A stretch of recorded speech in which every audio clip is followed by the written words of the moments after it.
एक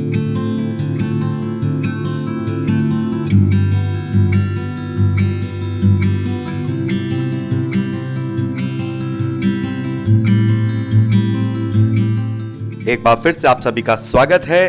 हम अध्ययन कर रहे हैं शमूएल की दूसरी पुस्तक का और हम अध्ययन कर रहे थे उसके 7वें अध्याय का, जिसमें परमेश्वर के भवन के विषय में जब दाऊद ने इस बात की इच्छा जताई तो परमेश्वर ने एक बहुत ही अद्भुत भविष्यवाणी उसके वंश के लिए की है। उसी के विषय में हम अध्ययन कर रहे थे। तो समय है कि हम अपनी बात को यहाँ पर पूरी करें। तो मेरे प्यारे भाई बहनों, यहाँ पर जैसा कि लिखा है कि वह मेरे नाम का घर बनवाएगा और मैं उसकी राजगद्दी को सदैव स्थिर रहूंगा। तो यहाँ पर अगर हम ये कहें कि ये जो भविष्यवाणी है यदि ये सुलेमान के लिए की गई है तो सुलेमान का राज्य तो हमेशा स्थिर नहीं रहा, उसका राज्य तो सदैव नहीं रहा। और यहाँ पर हम देखते हैं कि मैं उसका पिता ठहरूंगा और वह मेरा पुत्र ठहरेगा, और यदि वो अधर्म करे तो मैं उसे मनुष्य के योग्य दंड से आदमियों के योग्य मार्ग से ताड़ न दूंगा। तो यहाँ पर हम सुलेमान के जीवन में कुछ भी ऐसा नहीं कहते हैं कि परमेश्वर ने उसे अपना पुत्र ठहराया हो या परमेश्वर उसका पिता ठहरा हो। तो मेरे प्यारे भाई बहनों, जैसा कि हम इब्रानियों की पत्री पहले अध्याय में भी पढ़ते हैं कि प्रभु यीशु मसीह के लिए ये जो वचन है क्लेम किया गया है कि जैसे वहां लेखक कहते हैं कि परमेश्वर ने कब स्वर्गदूतों में से किसी को अपना पुत्र कहा है। तो यहाँ पर हम देखते हैं कि प्रभु यीशु मसीह के लिए ही ये बात को क्लेम किया गया है। तो यहाँ ये बात जो कही जा रही है वो सुलेमान के लिए भविष्यवाणी नहीं है, बल्कि दाऊद के वंश में से जो यहूदा का शेर प्रभु यीशु मसीह है उसके लिए भविष्यवाणी की जा रही है। और दाऊद इस बात को समझ गया और दाऊद इस बात को जान गया कि परमेश्वर का असली भवन मेरे कुल में से ही, मेरे वंश में से ही उत्पन्न होगा, जिसका कई बार जिक्र दाऊद ने भजन संहिता के वचनों में किया है।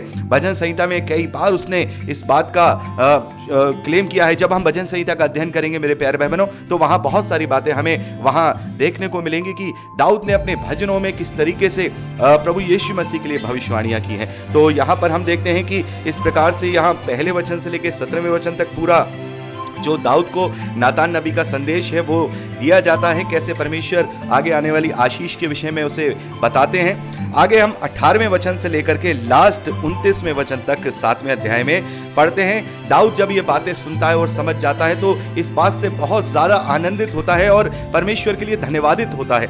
और यहाँ पर दाऊद फिर परमेश्वर से इस बात के लिए धन्यवादी की प्रार्थना करता है। और आप इसे अपने आप से पढ़ चुके होंगे, मैं जानता हूं आपने पढ़ दिया होगा। तो दाऊद यहाँ परमेश्वर की महिमा के लिए, उसकी धन्यवादी के लिए, यहाँ पर उन सब बातों के लिए जो नातान भविष्यद्वक्ता के द्वारा परमेश्वर ने उसे बताई हैं उसके लिए प्रार्थना करता है, धन्यवाद करता है। यही सारा वर्णन हम 18वें वचन से लेकर लास्ट 7वें अध्याय उसके 29वें वचन तक पढ़ते हैं। तो मेरे प्यारे भाई बहनों, यहाँ पर कोई ऐसी बात नहीं है जिसे हम स्पेशल रूप से डिफाइन करें, आप केवल इसे पढ़ के ही समझ सकते हैं। यहाँ परमेश्वर की महिमा को दाऊद के शब्दों में लिखा गया है। अब चलते हैं 8वें अध्याय की ओर। मेरे प्यारे भाई बहनों, जब हम 8वें अध्याय को पढ़ते हैं तो यहाँ पर पहले वचन से लेकर के जब हम 18वें लास्ट वचन तक पढ़ते हैं तो यहाँ पर हम देखते हैं कि दाऊद का विजय यात्रा को देखते हैं। दाऊद कैसे यहाँ पर हर एक युद्ध में अपने शत्रुओं से विजय प्राप्त करता है और वो मोआबियों पर भी अपनी जीत हासिल करता है। मेरे प्यारे भाई बहनों, जैसा कि आपने पढ़ा था, पहला शमूएल में हमने पढ़ा था कि दाऊद ने मोआब में जाकर के भी शरण ली थी, मोआब के राजा के पास भी जाके शरण ली थी। और हम जानते हैं कि जो दाऊद है उनकी जो पड़दादी हैं रूत, वो भी एक मोआबी थी। तो यहाँ पर हम दूसरे वचन में देखते हैं, फिर उसने मोआबियों को भी जीता और उनको भूमि पर लिटाकर डोरी से नापा, तब 2 डोरी से लोगों को मापकर घात किया और डोरी भर के लोगों को जीवित छोड़ दिया। तब मोआबी दाऊद के अधीन होकर भेंट लाने लगे। तो मेरे प्यारे भाई बहनों, यहाँ पर हम क्या देखते हैं कि यहाँ हम ये देखते हैं कि दाऊद ने मोआबी लोगों के साथ थोड़ा सा नरम व्यवहार किया है। यहाँ पर जैसे कि हम देखते हैं कि इजरायलियों की ये रीत है, मूसा के समय से ही ये रीत है। परमेश्वर की आज्ञा है कि जो लोग पराये लोग हैं उन्हें तुम पूरी तरह से नष्ट कर दो।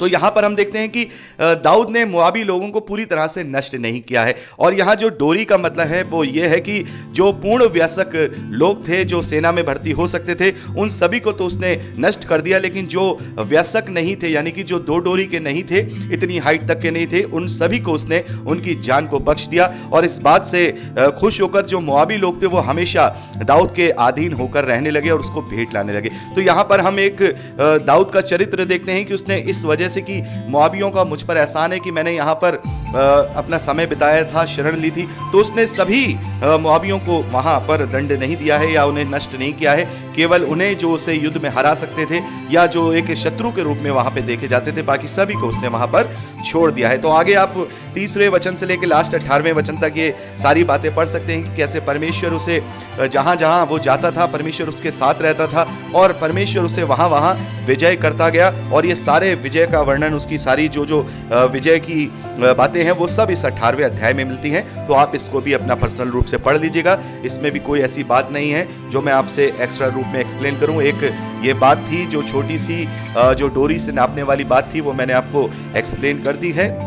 अब चलते हैं मेरे प्यारे भाई बहनों 9वें अध्याय की ओर। यहाँ पर 9वें अध्याय में हम जो योनातान है, आपको याद होगा हमने शमूएल की पहली पुस्तक में पढ़ा है कि जो शाऊल का बेटा योनातान था वो दाऊद से बहुत प्रीति रखता था और उसने उसे कई बार उसकी जान बचाई है, सारी चीजें की हैं। और हम यहां पर देखते हैं कि शाऊल के घराने में से अब केवल एक ही व्यक्ति बचा है, उसका जो पोता है, योनातान का बेटा है मपीबोशेत। और वो जो एक तरीके से कहेंगे वो हैंडीकैप है, उसके पैर नहीं है, उसके दोनों पैरों से वो चल नहीं पाता है। तो यहां पर अब देखते हैं कि जब दाऊद अपने पूरे उसमें शांति में आ गया तो यहां पर अब उसे जो योनातान है उसकी याद आती है। तो ये भी उसके एक एजेंडे में था, ये भी उसकी कार्य सूची में था, ये भी उसकी लिस्ट में था कि मैं योनातान का भी जो मुझ पर एहसान है, जो उसने मुझे किया है, उसका मैं पलटा उसके वंश को दे सकूं। तो इसके ही विषय में हम यहाँ पर सारा वर्णन पढ़ते हैं। आपने यहाँ पर पढ़ा होगा कि कैसे दाऊद ने वहां पर योनातान के उस अपंग बेटे को, हैंडीकैप बेटे को क्या किया, एक राजकुमारों जैसा वैभव दिया, उसका सारा सब कुछ दिया। आपने यहाँ पर देखा होगा दाऊद ने जो योनातान का बेटा है मपीबोशेत, उसे सब चीजें वहां पर दी हैं और उसे एक राजाओं का सम्मान दिया है। तो यहाँ पर दाऊद के इस कैरेक्टर को भी हम देखते हैं। अभी हमने दाऊद के कितने सारे कैरेक्टर देखे कि दाऊद अपने आप को तुच्छ समझता है, दाऊद कृपा करने वाला है, दाऊद बहुत ही नम्र है, दाऊद बहुत ही दीन है, दाऊद परमेश्वर का डरवैया है, दाऊद अपने शत्रुओं से भी प्रेम करने वाला है। तो मेरे प्यारे भाई बहनों, ये बातें मैं आपसे इसलिए कर रहा हूं, ये सारी बातें पवित्र शास्त्र में इसलिए लिखी गई हैं क्योंकि अभी आगे चल के जब हम दाऊद का घृणित कार्य देखेंगे तब हमें पता लगेगा कि इंसान जो मनुष्य है वो कहां पर आकर के गिरता है। तो दाऊद के सारे कैरेक्टर हम यहां पर देख रहे हैं, दाऊद के सभी कैरेक्टर देख रहे हैं कि वो शत्रुओं से भी प्रेम करने वाला है, शाऊल से प्रेम करता है और वो दीन भी है, वो नम्र भी है, वो अपने आप को तुच्छ भी करता है और वो एहसान मानने वाला भी है। अभी हमने देखा मोआबियों पर भी उसने एक तरीके से नर्म दिली का उसने वहां पर अपना प्रदर्शन किया कि उसने छोटे लोगों को छोड़ दिया, उन्हें पूरी तरह से नष्ट नहीं किया। और यहां पर हम देखते हैं कि जो मपीबोशेत है उसके ऊपर भी उसने कृपा दृष्टि की, उसे राजकुमारों जैसा सम्मान दिया और पूरे जीवन भर जो मपीबोशेत है वो उसके साथ, उसकी टेबल पे, उसकी मेज पर उसके साथ खाना खाने का अधिकार प्राप्त करता है। तो ये कैरेक्टर यहां पर हमें दाऊद का पता चलता है। तो मेरे प्यारे भाई बहनों, इस प्रकार से हम 9वें अध्याय में इन बातों को पढ़ते हैं। छोटा ही अध्याय है, केवल 13 ही वचन है और आपने यहाँ पर अच्छे से इसे पढ़ लिया होगा। जो स्पेशल बातें थी वो मैंने आपको यहाँ बता दी हैं। अब चलते हैं 10वें अध्याय की ओर। मेरे प्यारे भाई बहनों, जब हम 10वां अध्याय पढ़ते हैं तो यहाँ पर हम अम्मोनियों और अरामियों के ऊपर दाऊद की विजय का वर्णन देखते हैं। यहाँ पर हम देखते हैं जो अम्मोनी लोग हैं और जो अरामी लोग हैं वो एक साथ इजराइल के विरोध में अपनी पंक्ति बांधते हैं या फिर हम कहें उसके विरोध पे हमला करते हैं। और यहाँ पर हम देखते हैं दाऊद के नेतृत्व में बहुत ही अच्छी तरह से यहाँ पर उन पर विजय प्राप्त की जाती है। पूरा वर्णन आप यहाँ 10वें अध्याय में पढ़ सकते हैं। एक यहाँ पर युद्ध का वर्णन है, एक विजय का वर्णन है जिसे आप पढ़ सकते हैं। परमेश्वर की सहायता से कैसे इजरायली अम्मोनियों और अमोरियों पर एक साथ यहाँ पर प्रबल होते हैं और उनकी जीत को देख करके जो आसपास के राजा होते हैं वो भी इजराइल के साथ आकर के संधि करते हैं और वो राजा दाऊद के अधीन हो जाते हैं। तो ये सारा वर्णन हम 10वें अध्याय में पढ़ते हैं। तो मेरे प्यारे भाई बहनों, यहाँ पर अभी हमने जो शमूएल की दूसरी पत्री है उसमें जैसा मैंने आपको बताया था कि 2 भाग हैं। पहला भाग हमने पहले अध्याय से लेकर 4थे अध्याय तक पढ़ा जिसमें राजा दाऊद केवल यहूदा के राज्य के लिए ही यहूदा के राजा ही घोषित किए गए थे। उसके बाद हमने दूसरा भाग यहाँ पर पढ़ा है जो 5वें अध्याय से लेकर के 10वें अध्याय तक हमने पढ़ा, जिसमें राजा दाऊद के शासन काल की बातों को बताया गया है। और ये जो अभी शासन हुआ है ये राजा दाऊद का बिल्कुल सही तरीके से बीता है। परमेश्वर का सामर्थ्य, परमेश्वर उसके साथ रहा, हर जगह वो विजयी रहा, उसे कोई कठिनाई नहीं हुई, उसे कोई परेशानी नहीं हुई। परमेश्वर ने उसे इतनी बड़ी आशीष दी कि उसके वंश में से, उसके कुल में से वो अपने इकलौते पुत्र को उत्पन्न करेगा और उसी के द्वारा समस्त मानव जाति उद्धार पाएगी। वो सारी बातें यहाँ पर हम देखते हैं। एक बहुत ही अच्छा समय काल यहाँ पर व्यतीत होता है जो कि हम 10वें अध्याय तक पढ़ते हैं। तो ये दूसरे भाग का ये पहला जो हम कहेंगे डिवीजन है, यहाँ 5वें अध्याय से लेकर 10वें अध्याय तक हम पढ़ते हैं, अब यहाँ पर कंप्लीट होता है। अब यहाँ से एक महत्वपूर्ण एक दाऊद के जीवन में एक टर्निंग पॉइंट आता है, जो कि हम 11वें अध्याय और 12वें अध्याय में पढ़ते हैं, जो कि इस दूसरे भाग का दूसरा भाग है। यहाँ पर हम देखते हैं कि अब दाऊद का चरित्र कैसे गिरता है। अभी तक तो हमने दाऊद के सभी अच्छे चरित्रों के विषय में वर्णन देखा कि वो कैसा दीन है, वो कैसा शत्रुओं से प्रेम करने वाला है, वो कैसा कृपा करने वाला है, अपने लोगों के साथ वो कभी एहसान नहीं भूलता, सबका एहसान उतारने वाला है। यहाँ पर हमने दाऊद के अभी सारे अच्छे चरित्रों को देखा और इसी के साथ उसने अपना ये शासन किया और परमेश्वर इसके साथ हमेशा बना रहा। लेकिन अब यहाँ दाऊद के जीवन में हम टर्निंग पॉइंट देखेंगे। ये 11वां और 12वां अध्याय हम दूसरे भाग के रूप में पढ़ेंगे। 11वें अध्याय पहले वचन से आगे का अध्ययन करें। मेरे प्यारे बहनों, जब आपने यहाँ पर 11वें अध्याय को पढ़ा होगा तो यहाँ पर आपने दाऊद और बत्शेबा नामक एक स्त्री का वर्णन देखा होगा और यहाँ पर हम देखते हैं कि दाऊद का चरित्र यहाँ बिल्कुल गिर जाता है और वो पाप में पड़ जाता है। अभी तक हमने देखा कि दाऊद पर कोई भी बुराई जो है वो प्रबल नहीं हो पाई और यहाँ पर हम देखते हैं कि एक बुराई उसके ऊपर प्रबल हो जाती है और वो है व्यभिचार की दृष्टि।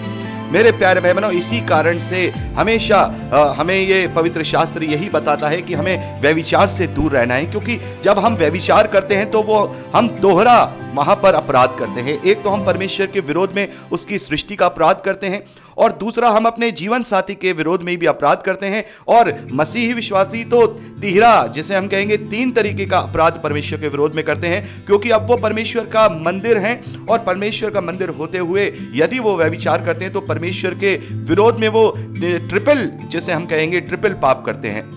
तो यहाँ पर आपने देखा होगा, यहाँ पर हम ज्यादा वर्णन नहीं करेंगे, हम यहाँ पर दाऊद के पाप में पड़ने की पूरी घटना देखते हैं। यहाँ तक कि वो दूसरी स्त्री पर मोहित होता है और ना केवल मोहित होता है, उसके साथ व्यभिचार करता है और व्यभिचार करने के बाद उसे अपनी गलत तरीके से पत्नी बनाता है। और आपने यहाँ पर देखा होगा कि उसके पति को, जो कि वो एक शादीशुदा स्त्री है, उसका जो पति है उरिया, उसको भी वो प्लान करके योजना करके मरवा देता है और उसके बाद उसकी पत्नी को अपनी पत्नी कर लेता है और उसके एक पुत्र भी उत्पन्न होता है। और यहाँ पर हम जब आखिर में पढ़ते हैं तो यहाँ पर लिखा है, परंतु उस काम से जो दाऊद ने किया था यहोवा क्रोधित हुआ।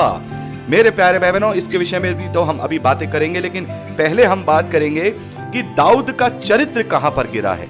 तो मेरे प्यारे भाई बहनों, हो सकता है कि दाऊद की तरह हम भी मन के दीन हो सकता है कि दाऊद की तरह हमारे मन में भी प्रेम हो, हम अपने शत्रुओं से भी प्रेम करने वाले हो सकता है कि हमारा हृदय ऐसा हो कि हम सब पर कृपा करने वाले हैं, हो सकता है कि हम ऐसे हों कि हम किसी का एहसान नहीं भूलते, हो सकता है कि हम परमेश्वर के डरवैये हैं, परमेश्वर के दृष्टि में हमेशा उसके ग्रहण योग्य बने रहते हैं। लेकिन एक पाप सदा मनुष्य ऐसा अपने जीवन में कर बैठता है जिसका वो अधीन हो जाता है और वो है व्यभिचार। यहीं पर आकर मनुष्य टूटता है। इसीलिए प्रभु यीशु मसीह ने यह कहा कि तुमसे ये कहा गया था कि तुम व्यभिचार न करना, लेकिन मैं तुमसे कहता हूं कि तुम किसी स्त्री पर अपनी बुरी दृष्टि भी मत डालना। तो ये बात यहीं से निकल के आती है, क्योंकि यहाँ पर जो व्यभिचार का जो मन यहाँ दाऊद का बना है वो उसकी कुदृष्टि से आया है। जब वो छत पे खड़ा था तो उसने वहां पर बत्शेबा को जो है नहाते हुए देखा, उसको गलत दृष्टि से देखा, तो उसके मन में वो व्यभिचार उत्पन्न हुआ। इसीलिए प्रभु यीशु मसीह कहते हैं कि यदि तुम व्यभिचार से बचना चाहते हो, यदि तुम व्यभिचार से दूर रहना चाहते हो, तो अपनी दृष्टि को निर्मल कर लो, अपनी नजर को निर्मल कर लो। जहां पर तुमने अपनी नजर को गलत ठहरा दिया या अपनी नजर को गलत कर दिया, तो वहां तुम उसके विरोध में व्यभिचार कर बैठे, क्योंकि तुमने अपने मन में उसके लिए बुरी बात को सोच लिया है। तो मेरे प्यारे भाई बहनों, यहाँ पर हमें देखना होगा कि समस्त तरीके की अच्छाइयां हमारे अंदर पाई जा सकती हैं, लेकिन व्यभिचार को लेकर के कभी कभार हम उसके आगे अधीन हो जाते हैं और परमेश्वर के विरोध में पाप कर बैठते हैं।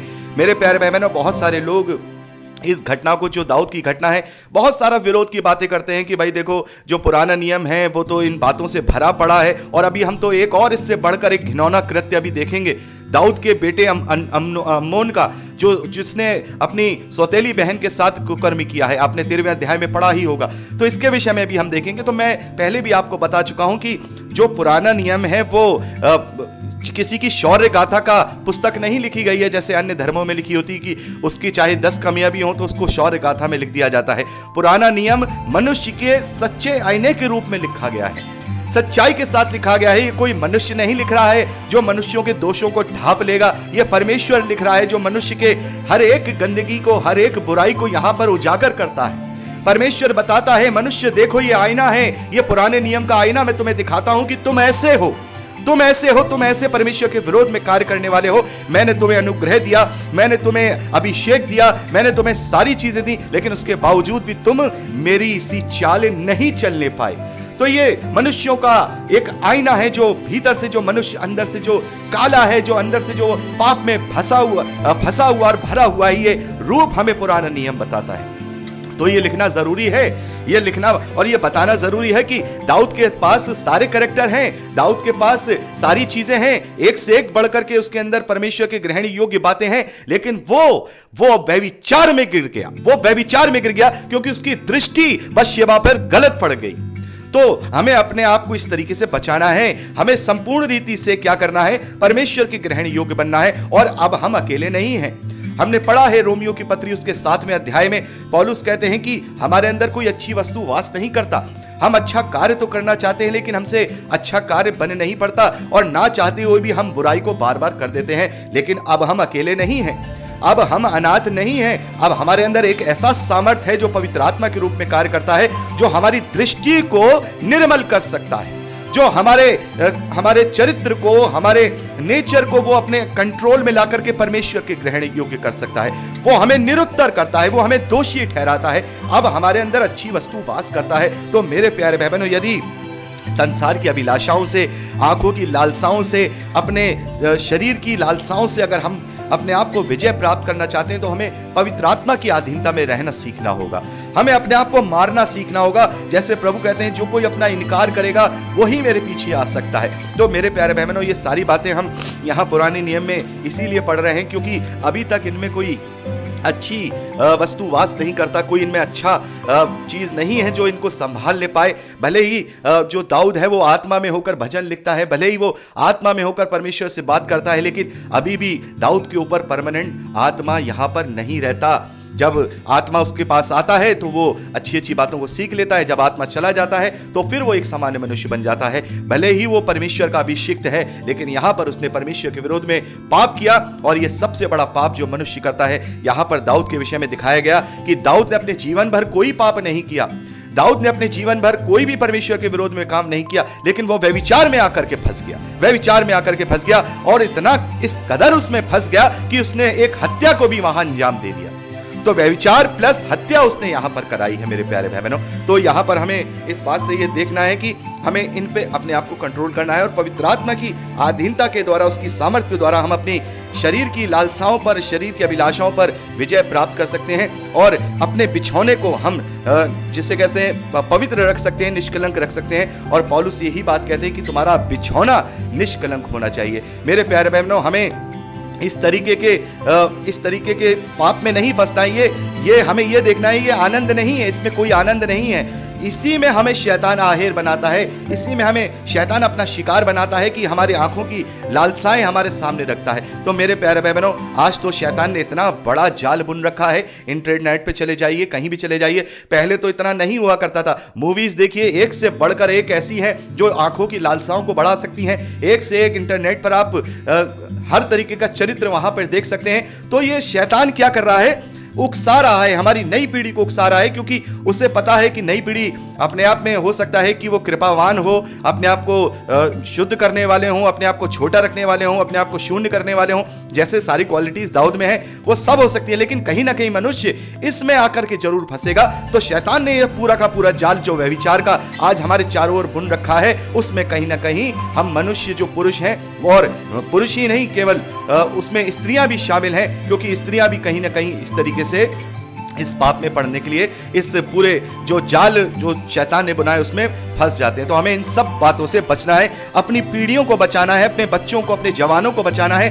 हम सारी शिक्षाएं उन्हें दे सकते हैं, लेकिन मेरे प्यारे भाई बहनों, ये व्यभिचार आप समझ सकते हैं, आप भी एक मनुष्य हैं और मैं भी एक मनुष्य हूं। हमारी अंदर की लालसाएं, हमारी अंदर की बातें हम जानते हैं। तो जरूरत है कि इस पर हम प्रबल हों, इस पर हम विजय प्राप्त करें। यदि हमने इस पर विजय प्राप्त कर ली, यदि हम इस पर प्रबल हो गए तो बाकी सारी चीजों पर भी प्रबल होने में कोई कठिनाई नहीं होगी। तो ये सारी बातें हम यहाँ पर पढ़ते हैं कि किस प्रकार से दाऊद ने परमेश्वर के विरोध में पाप किया और परमेश्वर यहोवा उससे क्रोधित हुआ। अभी तक हमने क्या देखा, जो दाऊद था उसका शासन ऐसे चल रहा था बिल्कुल स्मूथ तरीके से, कोई तकलीफ नहीं, कोई परेशानी नहीं, कोई कठिनाई नहीं। लेकिन अब परमेश्वर उससे क्रोधित हो गया है और अब इसके बाद जो हम पढ़ेंगे 13वें अध्याय से लेकर के 19वें अध्याय तक, ये दाऊद की परेशानियों का दौर होगा। ये वो समय होगा जब परमेश्वर दाऊद से अपना मुंह जरूर फेरेगा, क्योंकि यहां पर नातान भविष्यद्वक्ता के द्वारा दाऊद को यह परमेश्वर ने संदेश दे दिया है। हम इसको 12वें अध्याय में पढ़ते हैं। यहां पर हम देखते हैं कि यहां पर जो नातान भविष्यद्वक्ता है वो दाऊद के पास आता है और उसको बताता है कि तूने कैसे परमेश्वर के विरोध में कार्य किया है और परमेश्वर तुझसे किस प्रकार से क्रोधित है। और यहां पर हम देखते हैं कि यहां लिखा है 11वें वचन में 12वें अध्याय के, यहोवा यूं कहता है, सुन, मैं तेरे घर में से विपत्तियों को उठाकर तुझ पर डालूंगा और तेरी पत्नियों को तेरे सामने लेकर दूसरों को दूंगा और वे दिन दोपहरी में तेरी पत्नियों से कुकर्म करेंगे। तूने तो ये काम छिपकर किया, पर ये काम मैं इस्राएल के सब सामने दिन दोपहरी कराऊंगा। तब दाऊद ने नातान से कहा, मैंने यहोवा के विरोध में पाप किया है। तो मेरे प्यारे भाई बहनों, यहां पर हम देखेंगे जितनी भी बातें परमेश्वर ने नातान भविष्यद्वक्ता के द्वारा यहां कहलवाई हैं, वो आगे चल के अभी हम पढ़ेंगे। अब दाऊद का कठिनाइयों का दौर शुरू हो जाएगा, दाऊद की परेशानियों का दौर शुरू हो जाएगा और ये सारी बातें जो परमेश्वर ने दाऊद से की हैं उसके जीवन में वो दिखाएगा। परमेश्वर ने उसे भले ही यहां पे क्षमा किया है, लेकिन इस धरती पर उसे दंडित किया है। परमेश्वर ने उसे छोड़ नहीं दिया। यहां पर हम देखते हैं कि दाऊद ने पश्चाताप किया है और शाऊल और दाऊद के विषय में यही अंतर होता है मेरे प्यारे बहनों। जब हम कभी पाप कर देते हैं, जब हम कोई गलत कार्य कर देते हैं, तो उसका मतलब ये नहीं कि परमेश्वर हमें छोड़ देगा। हमें सच्चे पश्चाताप की जरूरत है। तो यहां पर दाऊद ने यहां पश्चाताप किया है, अपनी गलती को माना है कि हां मैंने गलती की है और उसके बदले में अभी हम देखेंगे कि दाऊद का वो पुत्र जो बतशेबा से उत्पन्न हुआ था वो मर जाता है। तो मेरे प्यारे बहनों, परमेश्वर ने न केवल इतना ही दंड उसे दिया, बल्कि आगे चल के उसके शासन में भी इतनी तकलीफ और कठिनाइयां उसके जीवन भर अभी उसे झेलनी होंगी, जो कि परमेश्वर के विरोध में रह करके उसने ये पाप किया है। भले ही उसने वहां पर पश्चाताप किया है, लेकिन परमेश्वर वहां उस पाप का दंड जरूर देता है। किसी भी व्यक्ति को यदि उसने कोई गलत काम किया हो तो उसका उसे अंजाम जरूर भोगना पड़ता है। लेकिन हम परमेश्वर का धन्यवाद करते हैं कि उसने अपने प्रेम को इस रीति से हम पर प्रकट किया है कि उसने अपने इकलौते पुत्र को दे दिया कि जो कोई इस पर विश्वास करेगा वो नाश नहीं होगा परंतु अनंत जीवन पाएगा। और उसी के द्वारा अब हमें वो अनुग्रह मिला है। हमें समझना होगा यही पाप की प्रवृत्तियां, यही हमारे पाप में बार बार फंसने के कारण परमेश्वर ने अपने इकलौते पुत्र को दे दिया ताकि उस पर जो कोई विश्वास करे वो नाश ना हो और अपने पश्चाताप के द्वारा उसको माफी मिले और अपने पापों से उसे छुटकारा मिले। तो मेरे प्यारे भाई बहनों, यहां पर हम देखते हैं कि इस प्रकार से जो नातान भविष्यद्वक्ता है 12वें अध्याय में आपने पढ़ा ही होगा, दाऊद को ये सारा आईना दिखाते हैं, परमेश्वर का क्रोध उसे समझाते हैं और सारी बातें उसे बताते हैं। तब यहां पर हम देखते हैं कि जो दाऊद है वो पश्चाताप करते हैं, इस बात का पूरा पश्चाताप करते हैं और पश्चाताप करने के बाद हम देखते हैं कि जो परमेश्वर ने उससे कहा कि मैं तेरे उस पुत्र को तुझसे ले लूंगा, तेरा पुत्र वियोग तुझे दूंगा, तो उसके बाद हम देखते हैं कि उस पुत्र की मृत्यु हो जाती है। आपने ये सारी बातें वहां पर पड़ी होंगी और उसके बाद हम देखते हैं जब परमेश्वर का ये जो दंड उस पर निर्धारित किया गया था, जब ये पूरा हो जाता है तो यहां पर आगे फिर सुलेमान के जन्म को भी बताया गया है। 24वें वचन से लेकर के आप आगे पढ़ते हैं कि जो दाऊद की जो पत्नी बतशेबा है उसी से एक और पुत्र उत्पन्न होता है जिसका नाम सुलेमान रखा जाता है और वही सुलेमान है जो इजराइल का दूसरा राजा बनेगा, जिसके द्वारा परमेश्वर का भवन भी बनाया जाएगा। तो मेरे प्यारे भाई बहनों, इस प्रकार से हम ये सारा जो वर्णन है हम यहाँ पर पढ़ते हैं और अब ये दूसरा जो डिवीजन है दूसरे भाग का यहाँ पर समाप्त होता है। अब ये टर्निंग पॉइंट हो गया है। अब परमेश्वर पूरी रीति से दाऊद के साथ नहीं रहेगा, क्योंकि यहाँ पर दाऊद ने परमेश्वर के विरोध में कार्य किया है और अब इसके कठिनाइयों का दौर, परेशानियों का दौर 13वें अध्याय से शुरू होता है। तो मेरे प्यारे भाई बहनों, आप इसे 12वें अध्याय को और 11वें अध्याय को पर्सनली रूप से पढ़ लीजिएगा। मैं आशा करता हूं कि आपने इसे जरूर पढ़ा होगा। इसका जो ओवरऑल निचोड़ था वो मैंने आपको बता दिया है, जो बातें थी वो मैंने आपको समझा दी हैं और आशा करता हूं कि आपको इसके विषय में अच्छी तरह से समझ में आया होगा। तो मेरे प्यारे भाई बहनों, आज के लिए इतना ही। हमने 12वें अध्याय तक का अध्ययन कंप्लीट कर लिया है। अगर कुछ बातें रह गई हो तो आप पर्सनली रूप से इसे पढ़ लीजिएगा। तो 13वें अध्याय पहले वचन से आगे का अध्ययन अब हम परसों करेंगे और मेरे प्यारे भाई बहनों, मैं कोशिश करूंगा कि मैं परसों इस शमूएल की दूसरी पुस्तक को पूरा समाप्त कर दूं या कंप्लीट कर दूं, माफ कीजिएगा, समाप्त कह रहा हूं, कंप्लीट कर दूं और 13वें अध्याय से लेकर के मेरे प्यारे भाई बहनों लास्ट 24वें अध्याय तक का आप रीडिंग जरूर कर लीजिएगा, क्योंकि परसों मैं पूरी कोशिश करूंगा कि मैं इसे 24वें अध्याय तक पूरा अध्ययन आपके लिए करके दे दूं। तो मेरे प्यारे भाई बहनों, आज के लिए इतना ही। प्रभु आप सबको बहुत आयत की आशीष दे, अपने वचन में दृढ़ करे, यीशु के सामर्थी नाम में आमीन। Praise the Lord. जय मसीह।